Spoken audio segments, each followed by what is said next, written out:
It is said that if you master layout and composition design, then you're on your way to mastering graphic design in general. So today, follow along with my tips on how to master layout and composition design with Satori graphics.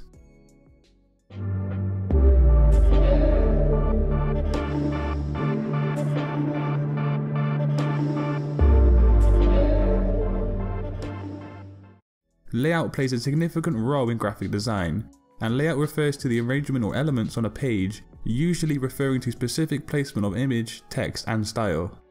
If a design has a poor layout or composition, then the viewer is going to be turned off, and either consciously or subconsciously they will reject and move away from your design.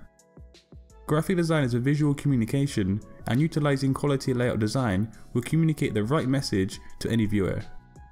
So essentially, mastering layout and composition design is essentially setting yourself up for making quality graphic designs.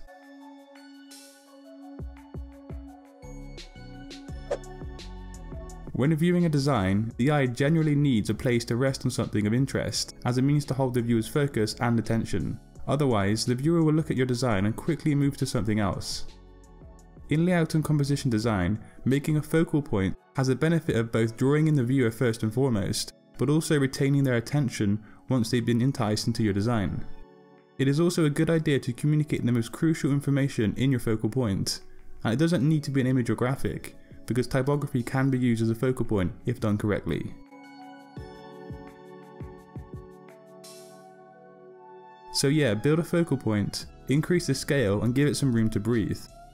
The example that you can see on screen now is a perfect example of using a bold focal point, and the colour mix works in harmony. But however, the headings and typography are very poor in my opinion. But what are your thoughts?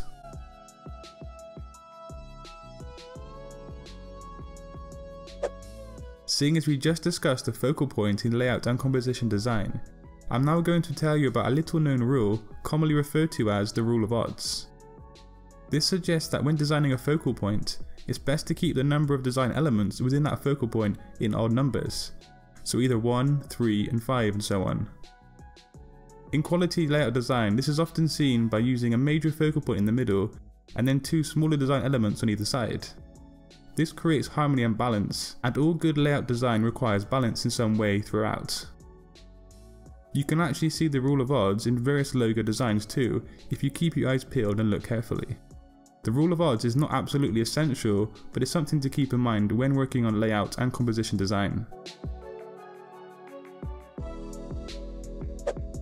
This is one of the most important things you need to keep in mind when working on layout and composition design, and thus is essential to mastering it thereafter. Luckily, we have the align tools and windows at our disposal, as well as a grid and guides to boot when working in Adobe Illustrator. If you're having issues with working on alignment, it would be a great idea to create a kind of grid using the guides and the rulers. In fact, most designers will use this when working on composition and layout design. You should always look to try and align text and image elements on your design where needed and where possible. There's nothing worse than a design has poor alignment, as it just looks wrong and it will turn off the viewer.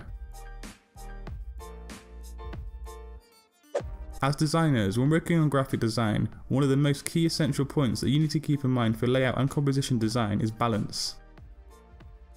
We're actually almost kind of like digital feng shui masters, in that we need to keep balance and order throughout design, like you would in a home when thinking about feng shui.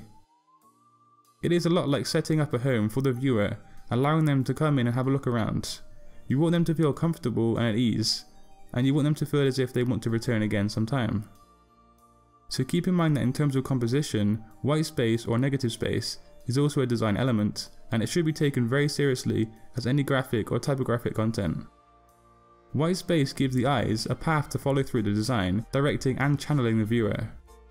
Give each design element on the page some space to breathe, like I've said before, and the balance between negative and positive space will come naturally.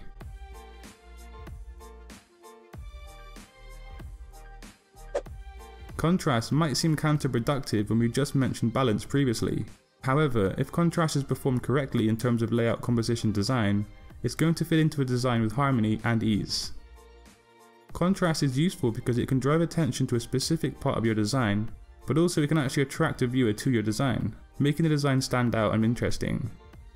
Contrast can literally guide a viewer around the design, and if a design lacks contrast, the viewer and their attention might feel lost.